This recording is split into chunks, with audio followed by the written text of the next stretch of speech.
کب ہوگی آقا یہ دوری،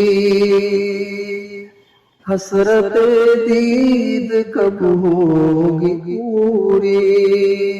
ان الحمد للہ نحمده ونستعینه ونستغفره، من يهده اللہ فلا مضل له ومن يضلل فلا هادی له، وأشهد أن لا إله إلا الله وحده لا شريك له، وأشهد أن سيدنا ونبينا وحبيبنا وشفيعنا وقرة أعيننا محمدا عبده ورسوله، صلى الله تبارك وتعالى عليه وعلى آله وأصحابه وأزواجه وذريته وبارك وسلم تسليما كثيرا، اما بعد فاعوذ باللہ من الشیطان الرجیم، بسم اللہ الرحمن الرحیم۔ وقل لعبادی یقولوا التی ہی احسن ان الشیطان ینزغ بینہم، وقال تعالی وقولوا للناس حسنا۔ سبحان ربک رب العزة عما یصفون وسلام علی المرسلین والحمد للہ رب العالمین۔ اللہم صلی علی سیدنا محمد وعلی آل سیدنا محمد وبارک وسلم۔ حالات اس وقت ہر طرف پریشان کن ہیں، ہر آدمی پریشان ہے، ہر آدمی تکلیف کی زندگی گزار رہا ہے، جس سے ملیں وہی پریشان، جس سے ملیں وہی پریشان۔ اجتماعی حالات تو غیر اختیاری ہیں، اب مہنگائی کو ختم کرنا تو کسی کے بس میں نہیں ہے، بارشیں نہیں ہوتی برسانا کسی کے بس میں نہیں، ہو جائیں تو روکنا کسی کے بس میں نہیں، گرمی کی شدت بڑھ جائے تو اس کو کم کرنا کسی کے بس میں نہیں ہے، بیماریاں، ہر آدمی بیمار، اچانک حادثات، جوان بچوں کا مرنا، جوان بچیوں کا مرنا، اور موذی امراض میں ابتلا آئے دن سنتے رہتے ہیں۔ اچانک کینسر ہو گیا، اچانک گردے فیل ہو گئے، اچانک بیٹھے بیٹھے یہ ہو گیا، وہ ہو گیا، چلا گیا، کومے میں چلا گیا، بے ہوش ہو گیا۔ یہ روزانہ کے واقعات ہیں، مگر یہ سب غیر اختیاری ہیں، اس میں کسی کا بس نہیں ہے۔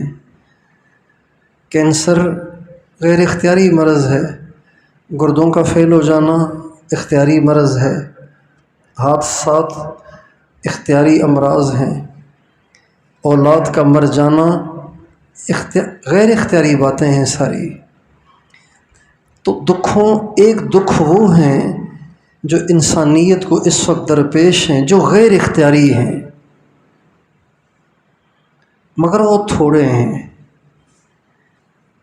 اگر ہم دنیا میں پیش آنے والے تمام انسانوں کے دکھوں کو دو حصوں میں تقسیم کریں اور اس کی گنتی کریں اور ان کا وزن کریں تو غیر اختیاری دکھوں کی تعداد بھی کم، وزن بھی کم، اور اختیاری دکھوں کی تعداد بھی زیادہ، وزن بھی زیادہ۔ تو وہ اختیاری دکھ کون سے ہیں؟ وہ اختیاری دکھ بھیڑیوں سے نہیں، درندوں سے نہیں، سانپ اور بچھو سے نہیں، انسانوں کو انسانوں سے دکھ ہے، انسانیت سے دکھی ہے، انسانیت کو ڈس رہی ہے، انسانیت کی ایذا رسانی کے در پہ ہے، انسان سے پریشان ہے، پریشانیاں سن کے سینہ چھلنی ہے، دل پارا ہے۔ ماں باپ اولاد سے دکھے ہوئے، بیویاں خاوندوں سے دکھی ہوئی، بھائی بھائیوں سے دکھے ہوئے، رشتہ دار رشتہ داروں سے دکھے ہوئے۔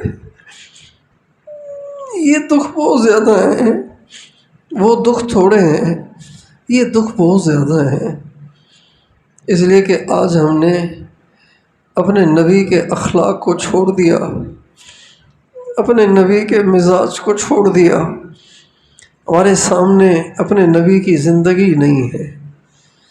ہم اپنے نبی کو چاہتے ہیں صرف نعتوں تک، ہم اپنے نبی کو چاہتے ہیں صرف نعروں تک۔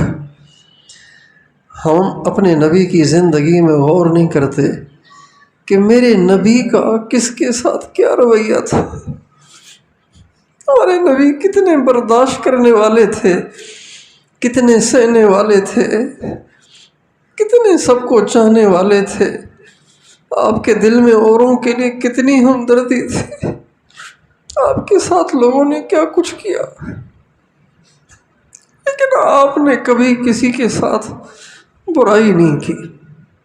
صحابہ کہتے ہیں من تقم لنفسہ، نبی کریم صلی اللہ علیہ وسلم نے ساری زندگی کبھی کسی سے بدلہ نہیں لیا، کبھی کسی سے بدلہ نہیں لیا۔ حالانکہ آپ کے جانی دشمن تھوڑے نہیں تھے، ہزاروں تھے۔ آپ کو دکھ دینے والے تھوڑے نہیں، ہزاروں تھے۔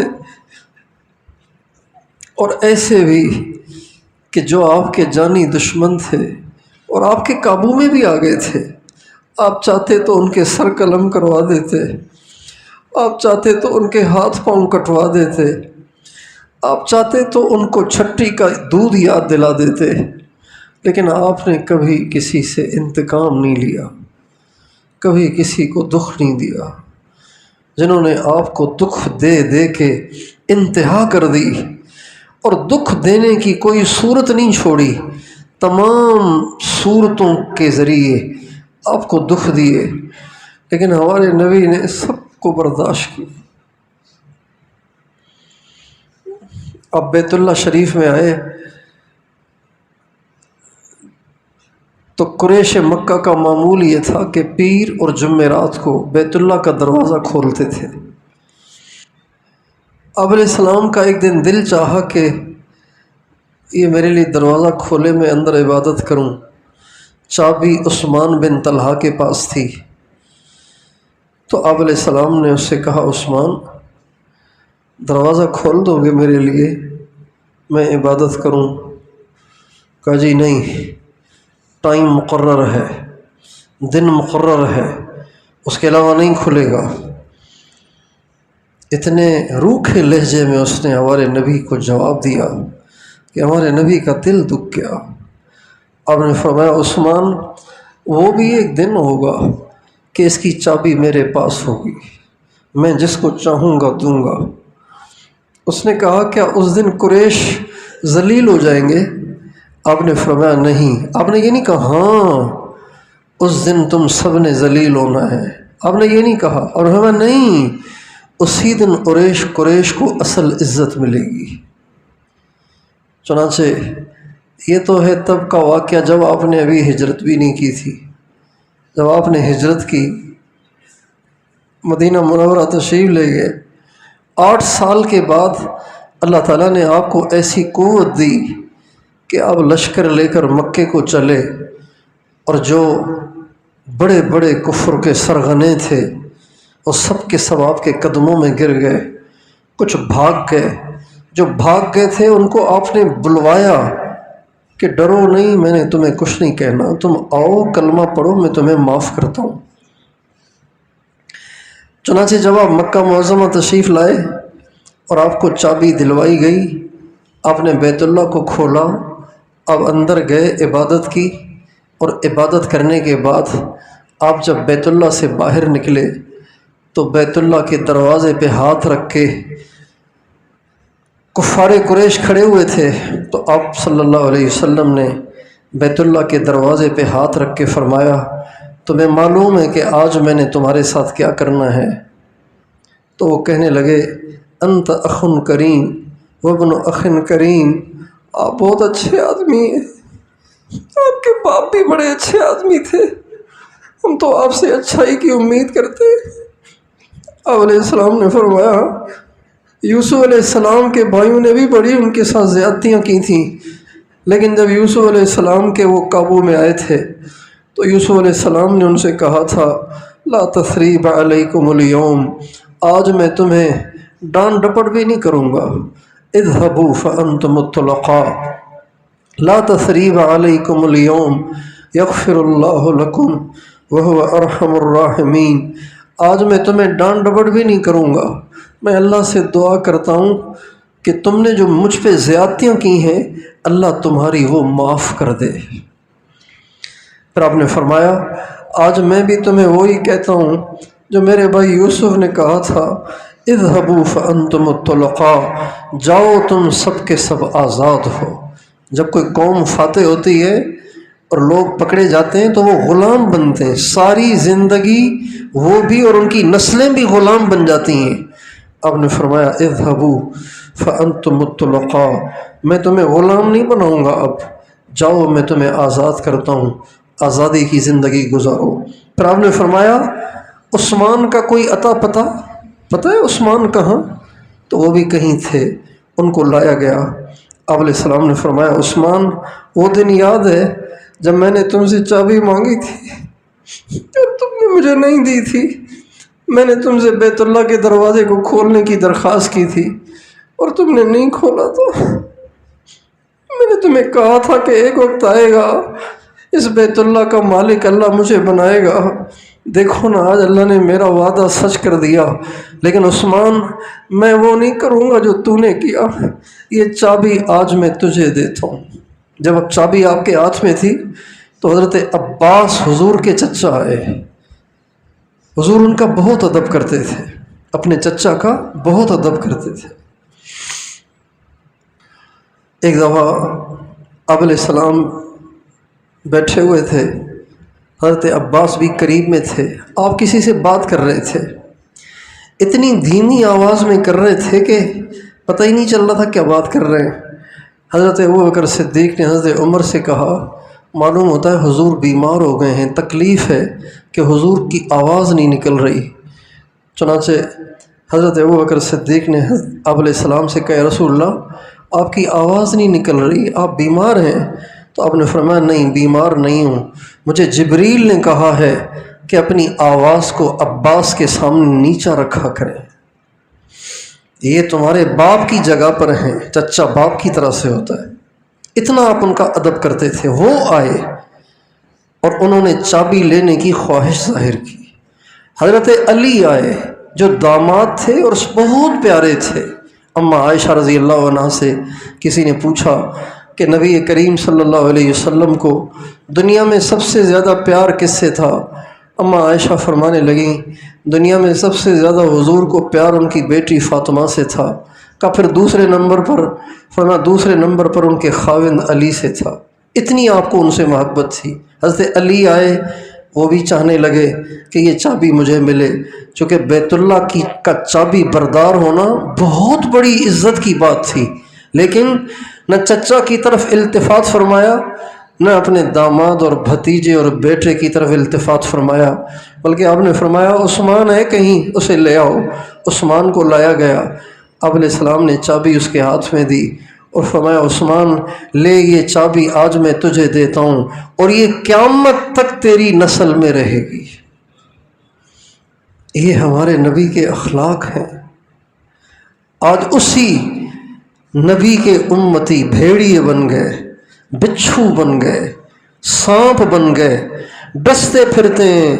زبان ہے یا کوئی سانپ کی پھن ہے، زبان ہے یا کوئی بچھو کا ڈنگ ہے، اور لہجے اتنے تلخ، انداز اتنا تلخ، اور اتنی بد اخلاقی اور بد مزاجی اور اتنی بدتمیزی سے آج ہمارا معاشرہ بھرا پڑا ہے کہ دنیا دار تو کیا اس کا گلہ کیا جائے، ہمارا یہ دیندار طبقہ، یہ داڑھیوں والے اور یہ ٹوپیوں پگڑیوں والے اور یہ ٹخنے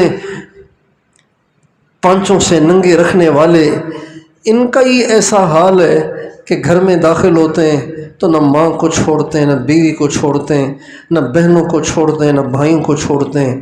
میرے دوستو، اس لیے اس وقت دنیا دکھی ہے، اور کسی مسلمان کے دکھ کا ذریعہ بننا یہ کبیرہ گناہ ہے، کبیرہ گناہ ہے، کبیرہ گناہ ہے۔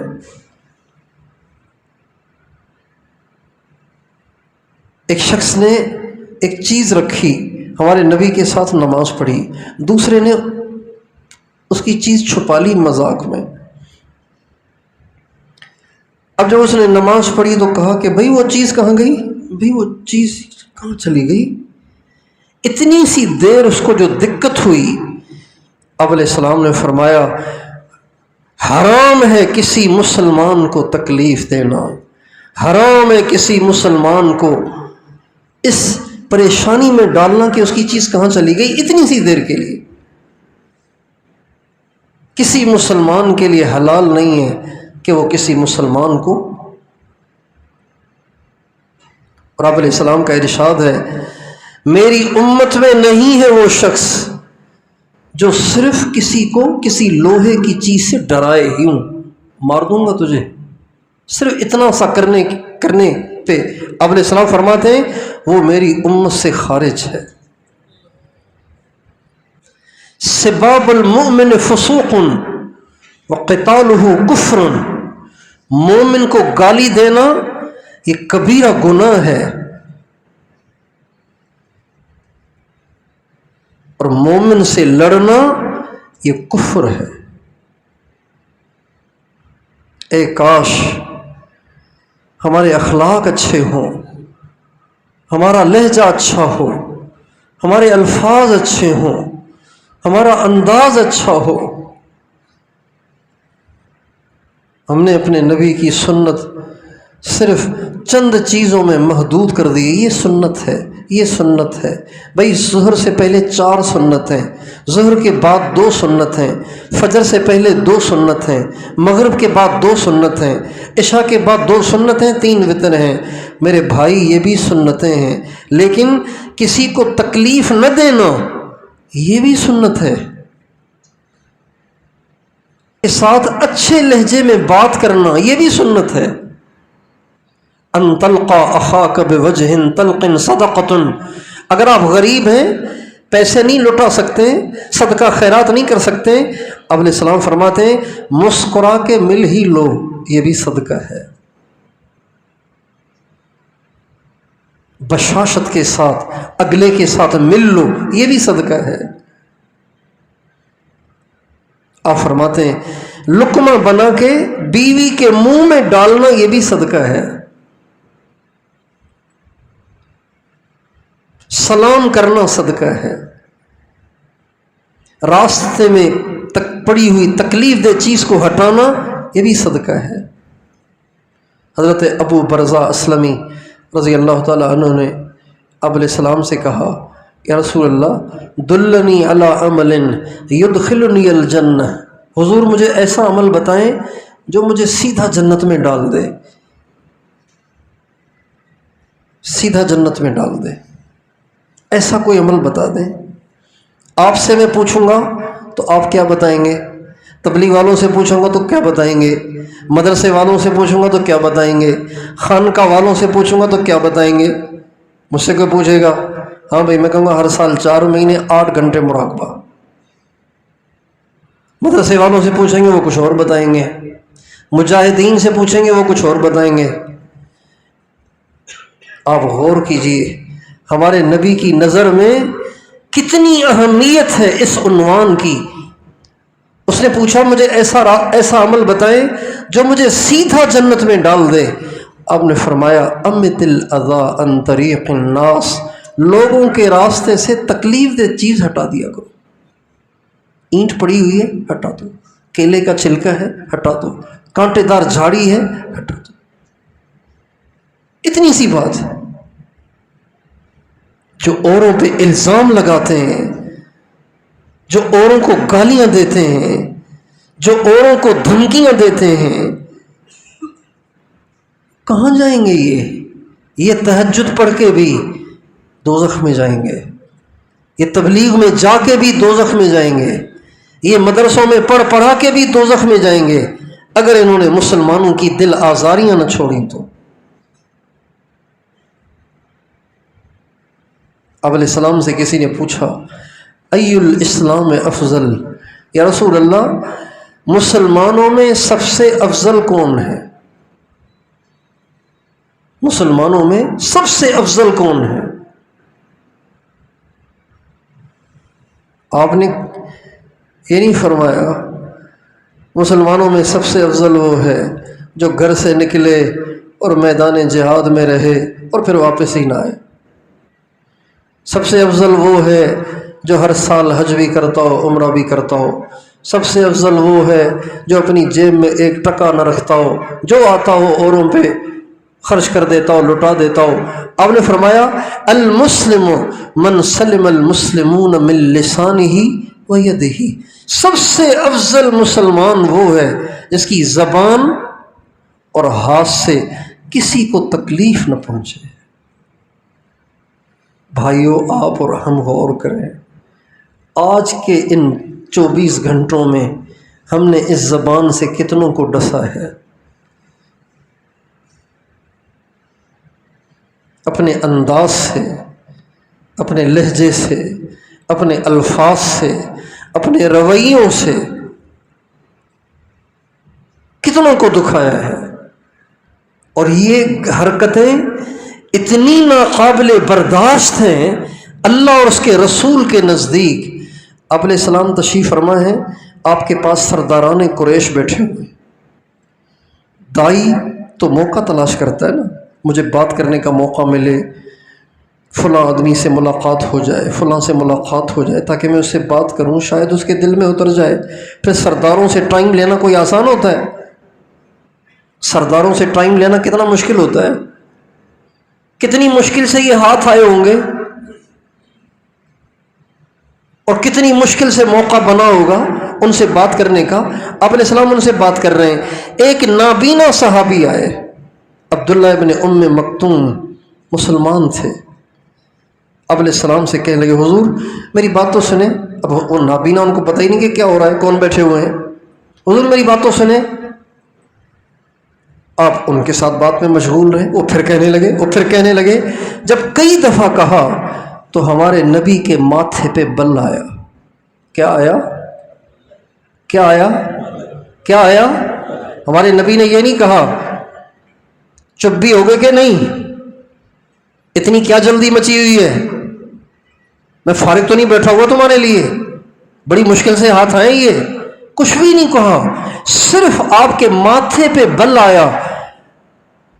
ایک مسلمان کے لیے ماتھے پہ بل آیا، اللہ ناراض ہو گئے اور اللہ نے قرآن اتار دیا، عبس وتولی ان جاءہ الاعمی وما يدریک لعلہ یزکی او یذکر فتنفعہ الذکری اما من استغنی فانت له تصدی وما علیک الا یزکی واما من جاءک یسعی وهو یخشی فانت عنہ تلہی کلا انہا تذکرہ فمن شاء ذکرہ۔ اس ساری اللہ نے اپنے نبی کو تنبیہ کی ہے۔ کیا؟ کس انداز میں؟ بہت محبت ہوتی ہے نا، بہت محبت ہوتی ہے اور اس کا لحاظ بھی ہوتا ہے، اس کا احترام بھی ہوتا ہے، تو آدمی دو بدو نہیں کہتا تو یوں کرتا ہے، تو یوں کرتا ہے۔ ان کے سامنے بیٹھ کے یوں کہتا ہے بس جی آج کل تو ان کے پاس ہمارے لیے ٹائم ہی نہیں ہے، تو بہت مصروف ہو گئے آج کل، تو اب ہم غریبوں کو کہاں لفٹ کرائیں گے۔ یہ ایک انداز ہوتا ہے نا، یہ بھی ناراضگی کا ایک انداز ہے، لیکن اس ناراضگی کے ساتھ لحاظ بھی ہے۔ اللہ تعالیٰ نے، اللہ پتہ نہیں کس کو کہہ رہے ہیں، ساری دنیا کے انسانوں کو کہہ رہے ہیں عبس وتولی ان جاءہ الاعمی، لوگوں دیکھو تو صحیح، میرے نبی کے ماتھے پہ بل آ رہا ہے، اندھا کچھ پوچھنے آیا ہے اور اس کے ماتھے پہ بل آ رہا ہے۔ اب ایسا کا مانا ماتھے پہ بل آنا، کبھی اس کی کلاس لے لی، کبھی اس کی کلاس لے لی، کبھی اس کی پگڑی اتار دی، کبھی اس کی بےزتی کر دی۔ کیوں ہیں ہم ایسے یار؟ کہتے ہیں پہلے تولا کرو پھر بولا کرو۔ آپ علیہ السلام کا ارشاد ہے وَإِيَّاكَ وَمَا يُعْتَذَرُ مِنْهُ، بچو اس بات سے کہ بعد میں تمہیں معذرت کرنی پڑے۔ بولے ہوئے بول واپس نہیں آیا کرتے ہیں، بولے ہوئے بول واپس نہیں آیا کرتے ہیں، یہ جب نکل جاتے ہیں نا تو پھر یہ واپس نہیں آتے ہیں۔ اور یہ بول اتنے زہریلے بھی ہو سکتے ہیں کہ زہر سے زیادہ، اتنے میٹھے بھی ہو سکتے ہیں کہ شہد سے زیادہ۔ حضرت علی کا ارشاد ہے جراحات السنان لها التیام ولا یلتام ما جرح اللسان، تیروں کے اور نیزوں کے زخم ٹھیک ہو جاتے ہیں لیکن زبان کے دیے ہوئے زخم نہیں ٹھیک ہوتے۔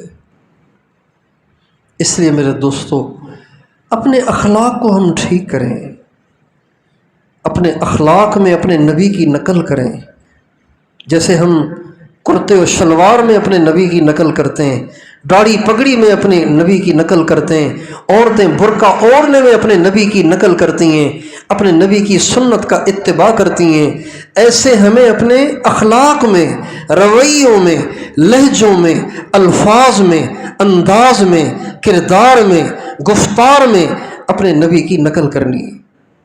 ایک دفعہ آپ علیہ السلام کھانا کھا رہے تھے، یوں بیٹھ کے آپ کھا رہے تھے، اکڑو بیٹھ کے۔ آپ کے سامنے سرید تھا، سرید شوربے میں روٹی بھگو کے نرم کر کے اس کو کھانا، اس کو سرید کہتے ہیں۔ وہ آپ کھا رہے تھے تو مدینے میں ایک عورت تھی جو بہت منہ پھٹ تھی۔ سب سے اچھا لفظ جو اس کے لیے اردو میں بولا جائے اور جس سے صحیح ترجمانی ہو وہ یہ ہے، منہ پھٹ تھی، باوجود عورت ہونے کے مردوں سے فحش باتیں کرتی تھی عورت لیکن مردوں سے فحش باتیں کرتی تھی، ایسی منہ پھٹ تھی۔ مدینے میں کسی کی رو رعایت نہیں، جو ملا اسی پہ چڑھائی کر دیتی تھی، گندی گندی گالیاں دیتی تھی۔ ہمارے نبی کے پاس سے گزری، کہنے لگی اس کو دیکھو، انظروا الی ھذا، دیکھو اس کو، ایسے کھا رہا ہے جیسے غلام کھاتا ہے۔ غلام کہنا آزاد کو گالی ہے، آزاد کو غلام کہنا گالی ہے۔ سیٹھ کو نوکر کہنا گالی ہے کہ نہیں ہے جی؟ کسی آئی جی کو چپڑاسی کہنا گالی ہے کہ نہیں؟ آئی جی کو چپڑاسی کہنا اتنی بڑی گالی نہیں ہے جتنی کہ کسی آزاد کو غلام کہنا گالی ہے۔ چونکہ چپڑاسی بھی ہے تو خود مختار نا، اپنے گھر کا تو چودھری ہے نا، لیکن غلام تو بیچارہ بھینس گائے کی طرح سے ہے، نہ اس کی ملکیت میں کوئی چیز آ سکتی ہے، نہ یہ خود کاروبار کر سکتا ہے، نہ یہ خود کچھ کر سکتا ہے، اس کا تو سب کچھ اس کے آقا کا ہے۔ یہ کتنی بڑی توہین کا جملہ کہا اس نے۔ اب اس پہ کیا ری ایکشن ہونا چاہیے؟ حضور کا کیا ری ایکشن ہونا چاہیے؟ اور یہ حضور ہیں، یہ کون ہیں؟ یہ حضور ہیں جن کے اشارے پہ ہزاروں کٹ مرنے کو تیار ہیں۔ جب اس نے کہا نا دیکھو ایسے کھا رہا ہے جیسے غلام کھاتا ہے، آپ نے فرمایا وَأَيُّ عَبْدٍ أَعْبَدُ مِنِّي، مجھ سے بڑا غلام کوئی ہو سکتا ہے؟ آپ نے یہ نہیں فرمایا تیرا کھا رہا ہوں، کیا اپنا کھا رہا ہوں، چل اپنا کام کر، میں تجھے غلام لگتا ہوں، یہ اتنے میرے ماننے والے قیمہ بنا دیں گے تیرا، یہ نہیں فرمایا اتنے ماننے والے میرے تجھے کوٹ کوٹ کے قیمہ بنا دیں گے تیرا، یہ نہیں فرمایا۔ وَأَيُّ عَبْدٍ أَعْبَدُ مِنِّي، مجھ سے بڑا اپنے آقا کا بندہ کون ہو سکتا ہے؟ پھر کہنے لگی خود ہی کھا رہا ہے، مجھے نہیں کھلائے گا، یہ کنجوس ہے، مجھے نہیں کھلائے گا، خود کھا رہا ہے۔ کنجوس کا لفظ نہیں کہا اس نے، مطلب یہ تھا دیکھو خود کھا رہا ہے، مجھے نہیں کھلا رہا، یعنی وہ فائر نہیں چلا اس پہ، اس کا مقصد تھا کہ ریئیکشن ہوگا جیسے ہوتا تھا ہر جگہ اس پر، اس نے سمجھا کہ کوئی ریئیکشن ہوگا، لیکن ادھر سے تو چینی ہی چینی، شہد ہی شہد تھا، تو اس نے ایک اور فائر کیا، خود کھا رہا ہے مجھے نہیں کھلائے گا، اور آؤ کھاؤ، کہا نہیں اپنے منہ سے نکال کے کھلاؤ۔ اب بتاؤ کتنی بےعزتی کی بات ہے بےعزتی کی بات کی نہیں؟ ہمارے نبی نے اس کی کوئی پرواہ نہ کی کہ کون کیا کہے گا، اپنے منہ سے لقمہ نکال کے اس کے منہ میں ڈالا۔ کتابوں میں لکھا ہے سرکار کے لعاب کا لقمہ جو ہی اس کے منہ میں گیا، وہ اسی وقت ایسی با ادب اور ایسی مہذب، ایسی با اخلاق ہو گئی کہ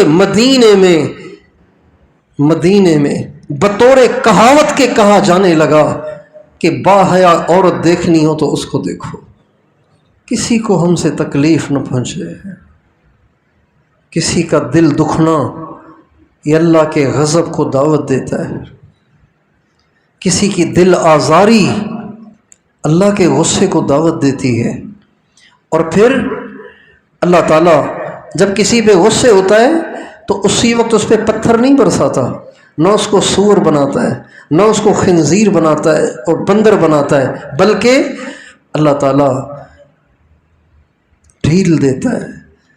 اور اللہ تعالیٰ کے ہاں ہر کام کا وقت مقرر، ایک وقت آتا ہے اللہ ایسے اسے پکڑتا ہے کہ پھر وہ وظیفے بھی پڑھے اور دم بھی کروائے اور تعویذ بھی لے اور جو چاہے کرے، لیکن وہ جو نکلی ہوئی آہ ہے نا، وہ اس کو موت تک سکون سے جینے نہیں دیتی۔ بہت سے لوگ پریشان ہیں، انہوں نے سب کچھ کر کے دیکھ لیا، وظیفے بھی پڑھ لیے، دعائیں بھی کروا دیں، عمرے بھی کر لیے، خیرات بھی کر لیے، دیکے بھی بانٹ دیں، جانور بھی ذبح کر دیے، جو ان سے ہو سکتا تھا نا وہ انہوں نے سب کر دیا، لیکن ان کے حالات ٹس سے مس نہیں ہوتے کہ انہوں نے ماضی میں کسی کی آہ لی ہوتی ہے۔ آپ کسی کو تکلیف دیں، وہ آپ کے منہ پہ ایک تماچا مارے، وہ اتنا خطرناک نہیں ہے۔ آپ کسی کو گالی دیں، کسی کو تکلیف دیں، وہ سر جھکا کے گزر جائے، یہ آپ کی نسلوں کو اجڑوا دے گا، یہ زیادہ خطرناک ہے، یہ آپ کے گھر کو برباد کروا دے گا، یہ آپ کا سارا فیوچر برباد کر دے گا، یہ جو سر جھکا کے گزر گیا ہے۔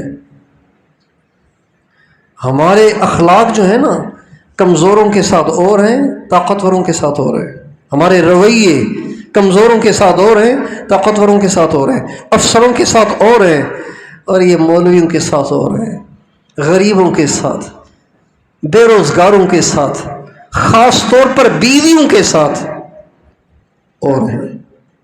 ابھی شادی نہیں ہوئی تو سسرال والوں کی جوتیاں چاٹتے ہیں، شادی ہو گئی اب بیوی قبضے میں آ گئی نا، اب تو آپ کے قبضے میں ہے، اب آپ جو چاہیں کریں، اس لیے کہ اب تو اس کی ماں بھی ڈرے گی، باپ بھی ڈرے گا، یہ خود بھی ڈرے گی کہ طلاق دے دے گا پھر مجھے، اور طلاق کا دھبا لگ گیا نا پھر تو میری زندگی گئی۔ لہٰذا جتنے رگڑے چاہے دو، جتنی زیادتیاں چاہے کرو، جتنا ظلم چاہے کرو، لیکن خدا تو دیکھ رہا ہے، اللہ تو دیکھ رہا ہے، اللہ تو دیکھ رہا ہے، اللہ تو دیکھ رہا ہے۔ وَلَا تَحْسَبَنَّ اللَّهَ غَافِلًا عَمَّا يَعْمَلُ الظَّالِمُونَ إِنَّمَا يُؤَخِّرُهُمْ لِيَوْمٍ تَشْخَصُ فِيهِ الْأَبْصَارُ مُهْطِعِينَ مُقْنِعِي رُءُوسِهِمْ لَا يَرْتَدُّ إِلَيْهِمْ طَرْفُهُمْ وَأَفْئِدَتُهُمْ هَوَاءٌ۔ اللہ تعالیٰ فرماتے ہیں ہرگز نہ سمجھنا کہ زیادتیاں کرنے والے مجھے نظر نہیں آ رہے، زیادتیاں کرنے والوں کی زیادتیوں سے میں بے خبر ہوں، میں نے انہیں ڈھیل دی ہوئی ہے۔ ایک دن آئے گا کہ جس دن ان کا حساب کتاب ہوگا۔ اس لیے دوستو ڈریں اللہ سے، ڈریں اللہ سے، بولتے ہوئے، کسی پہ زیادتی کرتے ہوئے، کسی کا حق دباتے ہوئے، کسی کا حق کھاتے ہوئے، کسی کا دل دکھاتے ہوئے، ڈریں اللہ سے، اللہ سے ڈریں، اللہ سے ڈریں، اللہ سے ڈریں۔ یہ کمزور ہے، اس کا رب کمزور نہیں ہے، اور اللہ کو سارے پیارے ہیں۔ اللہ تعالیٰ صرف نیکوں کو دکھانے سے ناراض نہیں ہوتا، اللہ جانوروں کو دکھانے سے بھی ناراض ہوتا ہے۔ اب علیہ السلام کا ارشاد ہے، ایک عورت نے بلی کو باندھ دیا، اس لیے کہ بلی اس کا دودھ پی جاتی تھی، تو غصے میں آگے باندھ دیا اس نے، ٹھیک ہے باندھ دیا، چلو سزا کے طور پہ 3 دن تک باندھے رکھا، کھانا بھی نہیں دیا، پانی بھی نہیں دیا، یہاں تک کہ مر گئی۔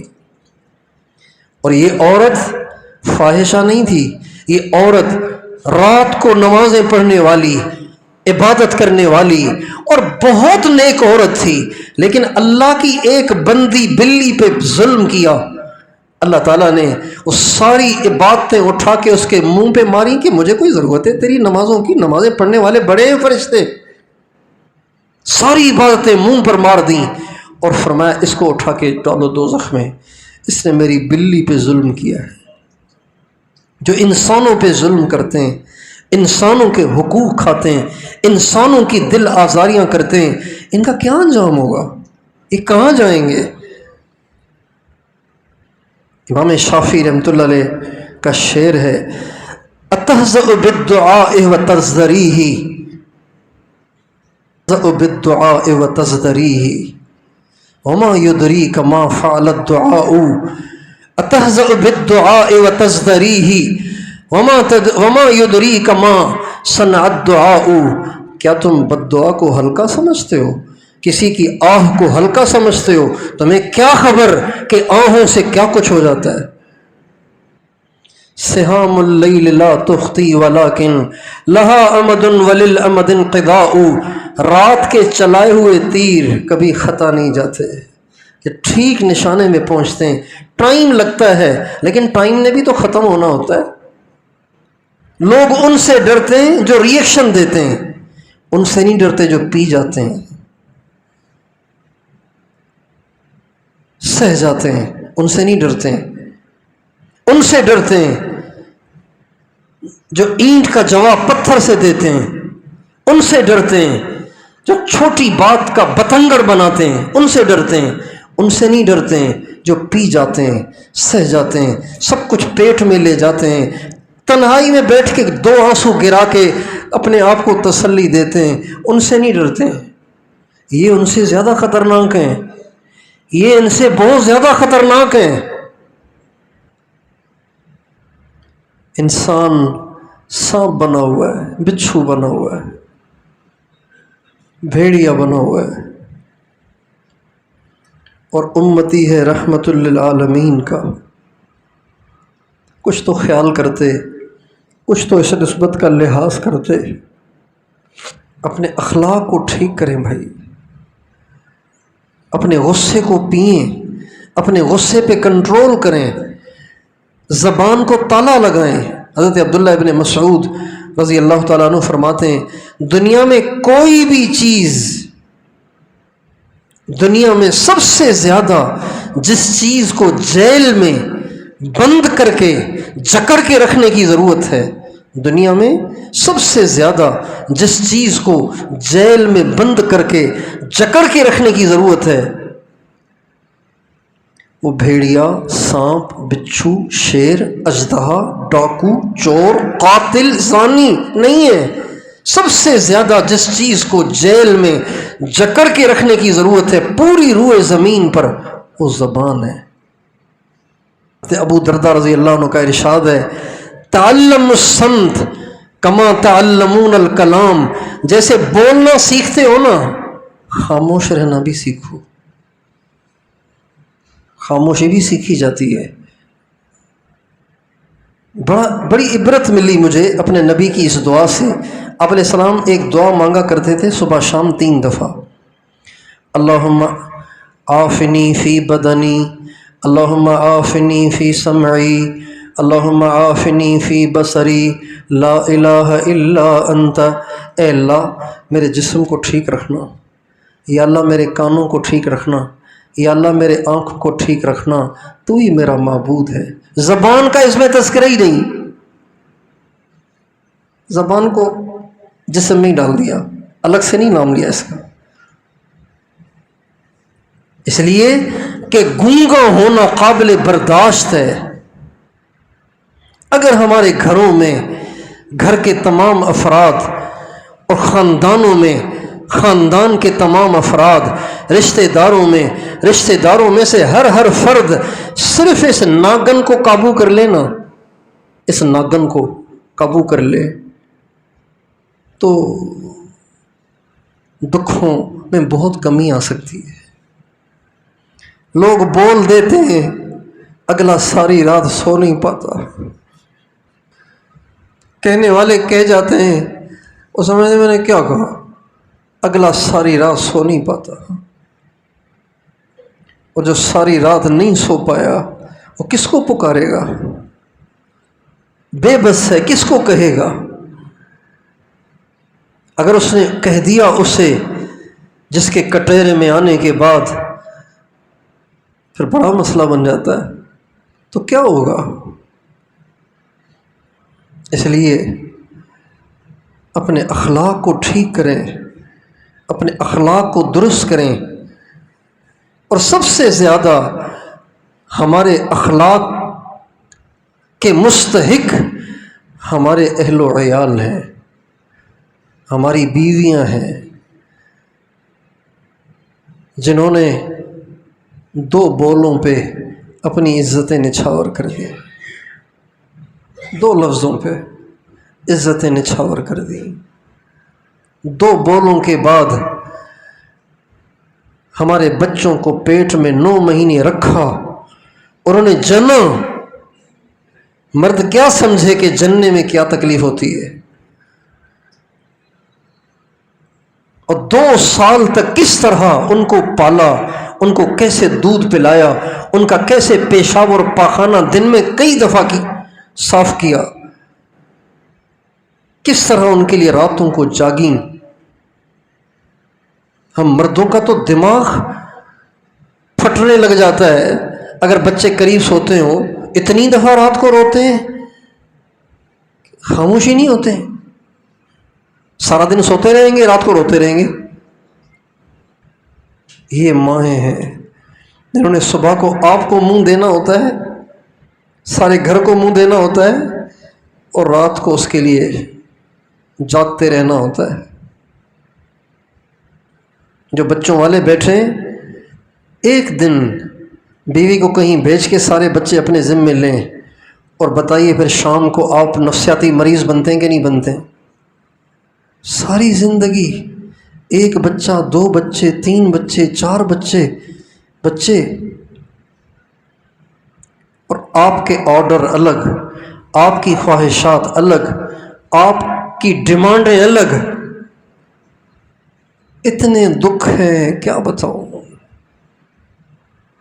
ایک عورت نے میسج کیا، 14 سال ہو گئے میرا خاوند مجھ سے صحیح بات ہی نہیں کرتا، خرچہ بھی نہیں دیتا، میں اس کے بچے پتہ نہیں کیسے پال رہی ہوں، آتا بھی نہیں ہے،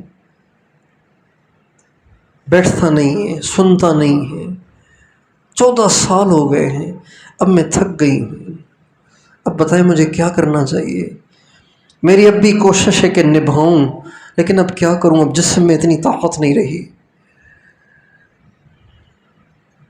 ایک لڑکی کا میسج آیا، میری شادی ہو گئی ہے، رخصتی ہو گئی ہے، پہلی رات میرا خاوند مجھے دیکھ کے کہتا ہے تو مجھے پسند نہیں آئی۔ اس کے ماں باپ نے کتنا خرچہ کر کے اس کو وہاں سے یہاں پہنچایا ہوگا، کتنا میک اپ کیا ہوگا، کتنے کپڑے لیے ہوں گے، کیسے اس کا جہیز تیار کیا ہوگا، کب سے یہ باتیں چل رہی ہوں گی، اب میری بیٹی اپنا گھر آباد کرے گی، اور جاتے ہی پہلی نہ سلام نہ کلام، اوفو، تو مجھے پسند نہیں آئی، کم بخت اس سے پہلے تو مر جاتا تو اچھا تھا، تجھے ہارٹ اٹیک ہو جاتا اس بول کے بولنے سے پہلے تو زیادہ اچھا تھا۔ اور وہ کون؟ وہ جواری نہیں، تاش کھیلنے والا نہیں، مدرسے کا پڑھا ہوا۔ ہمارے مولانا جمشید صاحب یہ بہت پڑھتے تھے، تنم ہما شد داغدار پمبا کجا کجا نہم، سارا جسم ہی پھوڑے پھوڑے ہوا پڑا ہے، روئی رکھوں تو کہاں کہاں رکھوں۔ ہزاروں شادی کر لی ہے مگر رابطے کسی اور سے ہیں، ہزاروں شادی کر لی ہے، رابطے کسی اور سے ہیں۔ اور کچھ خدا کا خوف کرو، اللہ کے قہر سے ڈرو، اللہ کے غضب سے ڈرو۔ اوروں کی بچیاں برباد کرو گے تو تمہاری نسلیں برباد ہو جائیں گی۔ یہ دنیا مکافات ہے، یہاں جو کرے گا وہ بھرے گا۔ باہر ملک سے ایک عورت کا میسج آیا، میں عالمہ ہوں، خوبصورت بھی ہوں، میں نے تو اس کا دین دیکھ کے اسے شادی کی تھی، لیکن یہ ساری رات لڑکیوں سے باتیں کرتا ہے، مجھے اس لیے زیادہ احساس ہوتا ہے، میں بیٹیوں والا ہوں، مجھے احساس ہوتا ہے کہ بیٹی کا غم کتنا بڑا ہوتا ہے۔ رحمت للعالمین بھی بیٹی کا صدمہ نہیں سہ سکے، جب آپ کی بیٹی کو اس نے طلاق دی، ابو لہب کے بیٹے نے، آپ نے ہاتھ اٹھائے، اے اللہ تو اپنا کوئی کتا اس پہ مسلط کر۔ چنانچہ اللہ تعالیٰ نے ابو لہب کے اس بیٹے پہ شیر مسلط کیا جس نے ایک ہی لقمے میں اسے چبا دیا۔ ابو لہب روتا پھرتا تھا کہ محمد کی زبان سے یہ بول واپس کیسے جائیں گے۔ رحمت للعالمین بھی بیٹی کا صدمہ برداشت نہیں کر سکے۔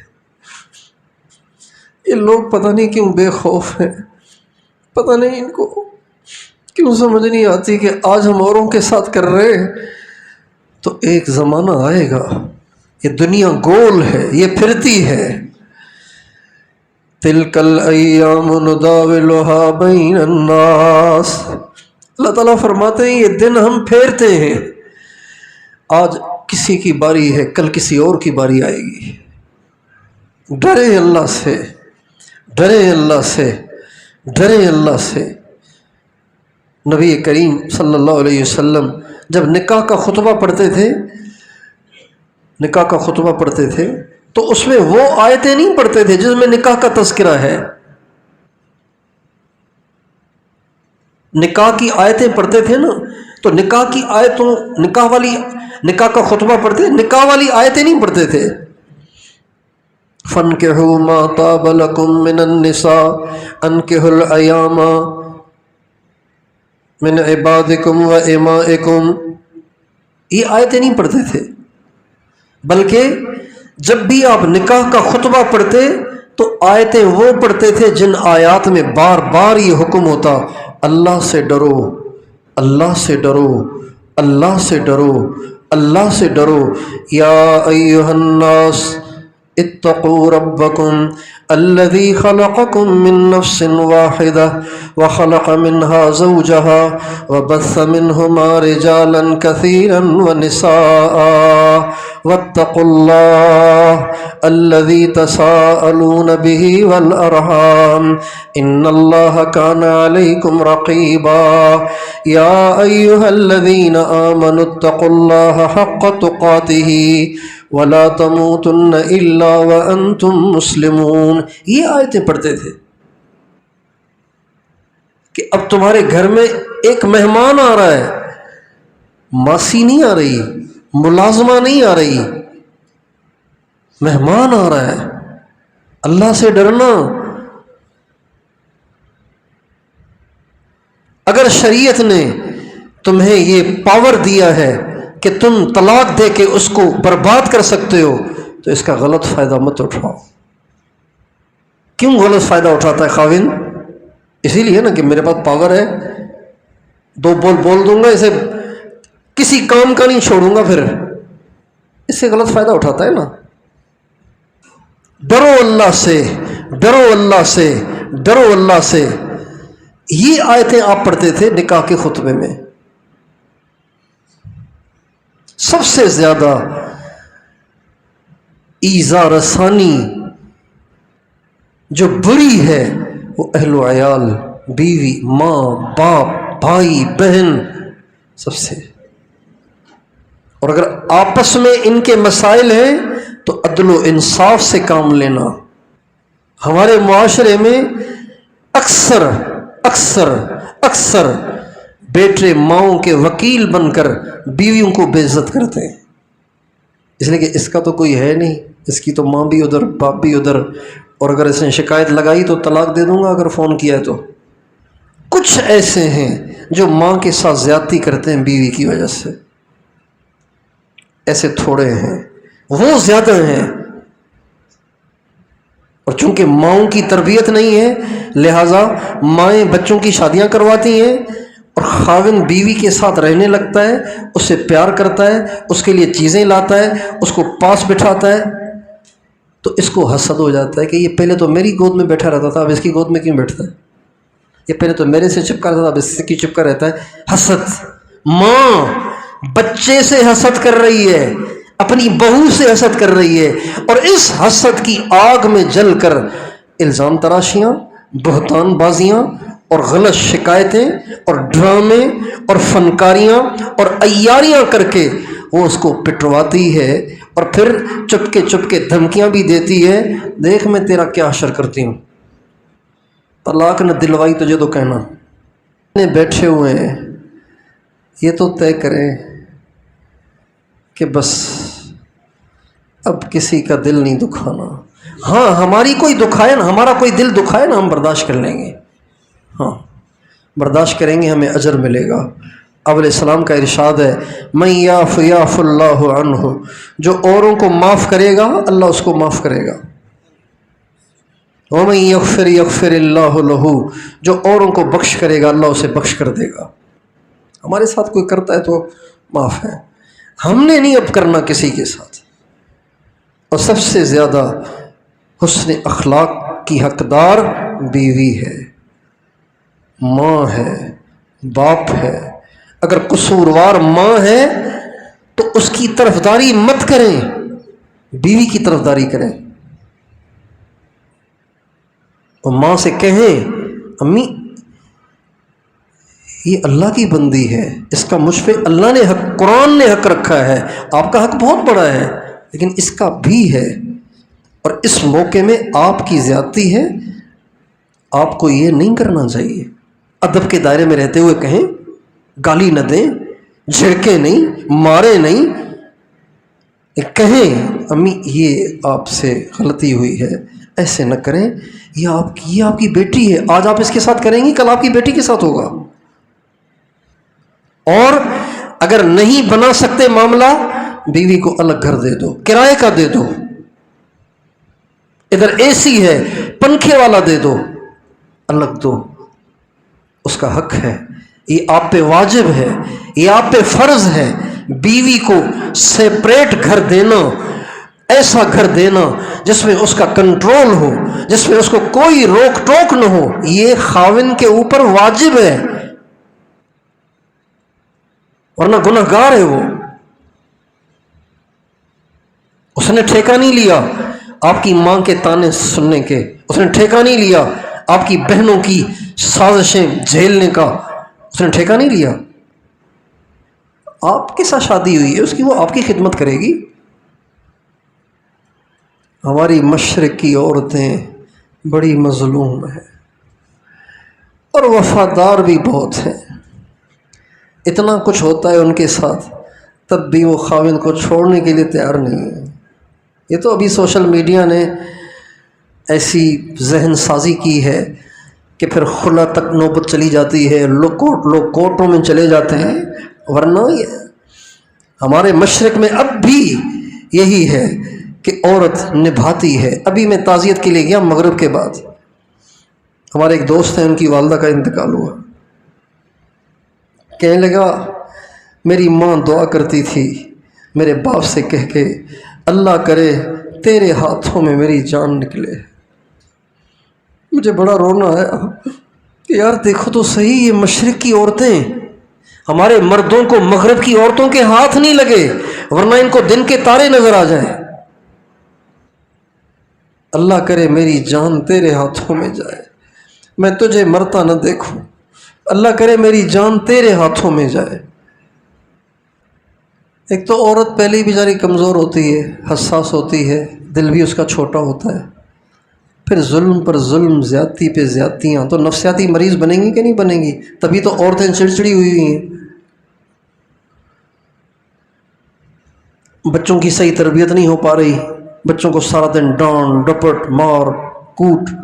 کیوں؟ مامتا کہیں ڈیلیٹ ہو گئی ہے ان کے سینوں سے، یا کیا ہو گیا ہے؟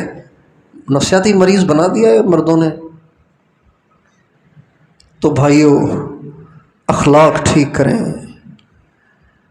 زبان پہ کنٹرول کریں، کسی کو دکھ نہ دیں، سب کے ساتھ اچھا سلوک کریں. اس کی نیت کریں کہ کسی کو مجھ سے دکھ نہ پہنچے. ہاں، آپ کو کہیں شک ہوا ہے کہ میرے کسی لہجے سے ہوا ہے کسی کو، میری کسی حرکت سے ہوا ہے، میرے اشارے سے ہوا ہے، میرے بول سے ہوا ہے، فوراً اس کا کفارہ کریں، اس کو راضی کریں، اس کو ہلکا نہ جانیں. کسی طاقتور کی دل آزاری کر لی تو وہ خود ہی آپ سے نمٹ لے گا. کسی کمزور کی دل آزاری کی تو وہ تو نہیں نمٹ سکتا، اس کا رب پھر نمٹے گا. ان بطش ربک لشدید انہ هو یبدئ ویعید. اللہ کی پکڑ بڑی سخت ہے. یہ جتنے لوگ ایسے ہیں کہ جو ایسے مسائل میں جکڑے جا چکے ہیں کہ جن کو نکلنے کی کوئی سبیل ہے ہی نہیں، نہ وظیفوں سے، نہ دعاؤں سے، نہ کسی ظاہری اسباب سے. پکی بات ہے ان کو کسی کی آہ لگی ہے، ان کو یاد ہو نہ ہو، ان کو سمجھ آئے نہ آئے. بچھو کو یاد رہے گا میں نے کتنوں کو ڈنگ مارا ہے؟ آپ سے پوچھتا ہوں، بچھو کو یاد رہے گا کہ میں نے کتنوں کو ڈنگ مارا ہے؟ سانپ کو یاد رہے گا میں نے کتنوں کو ڈنگ مارا ہے؟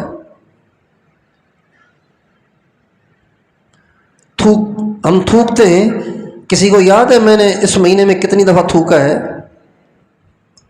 تھوکنے کی عادت ہے، کوئی گنتا تھوڑی ہے کہ کہاں کہاں تھوکا ہوں میں. لیکن اللہ کے ہاں سب محفوظ ہے، اللہ کے ہاں سب محفوظ ہے، اللہ کے ہاں سب لکھا جا رہا ہے. وَكُلُّ صَغِيرٍ وَكَبِيرٍ مُسْتَطَرٍ. اللہ تعالیٰ فرماتے ہیں چھوٹی اور بڑی سب لکھی ہوئی ہے. اللہ تعالیٰ ہمیں اوروں کے لیے راحت رساں بنائے، اس کی دعا مانگا کریں. یا اللہ ہمیں اوروں کے لیے راحت رساں بنا، ایذا رساں نہ بنا. ایک چھوٹا سا واقعہ سن لیں، میں نے 40 منٹ سے آگے نہیں جانا تھا. ہمارے ایک بزرگ تھے حضرت مولانا مظفر حسین کاندھلوی رحمۃ اللہ علیہ، مولانا الیاس صاحب کے بڑوں میں سے. تو ایک دفعہ کسی کے ساتھ جا رہے تھے، چلتے چلتے ایک گلی سے گزر رہے تھے، گزرتے گزرتے جوتی اتار دی. تھوڑی دیر ننگے پاؤں چلے، پھر جا کے جوتی پہن لی. جو ساتھ تھا اس نے کہا حضرت آپ نے جوتی اتار دی، کوئی مقدس جگہ آ گئی تھی کہ آپ نے جوتی اتار دی تھی؟ فرمایا لگا نہیں، یہ جو گھر ہے نا یہاں پہ ایک فاحشہ عورت رہتی ہے.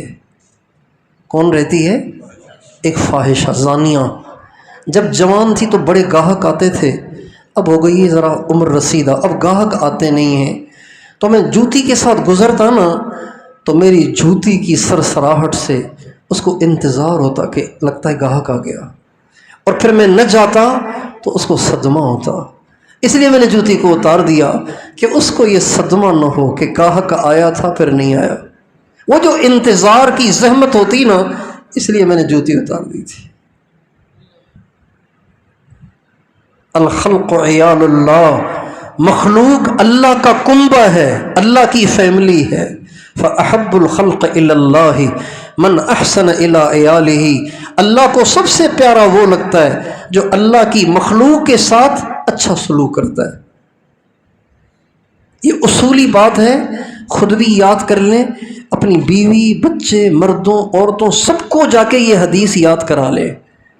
میں دوبارہ دہراتا ہوں، مخلوق اللہ کا کنبہ ہے، مخلوق اللہ کو سب سے زیادہ محبوب آدمی وہ ہے جو اس کے کنبے کے ساتھ اچھا سلوک کرے۔ مخلوق اللہ کا کنبہ ہے، اللہ کو سب سے زیادہ محبوب وہ ہے جو اس کے کنبے کے ساتھ اچھا سلوک کرے۔ حدیث یاد ہو گئی؟ یاد ہو گئی؟ یہ سب کو یاد کرانی ہے، بچوں کو، عورتوں کو، مردوں کو۔ مخلوق اللہ کا مخلوق کہا، لوگ مرد نہیں کہا، عورتیں نہیں کہا، انسان نہیں کہا، مخلوق اللہ کا کنبہ ہے۔ اللہ کو سب سے محبوب بندہ وہ ہے جو اس کے کنبے کے ساتھ اچھا سلوک کرتا ہے۔ وآخر دعوانا ان الحمد للہ رب العالمین۔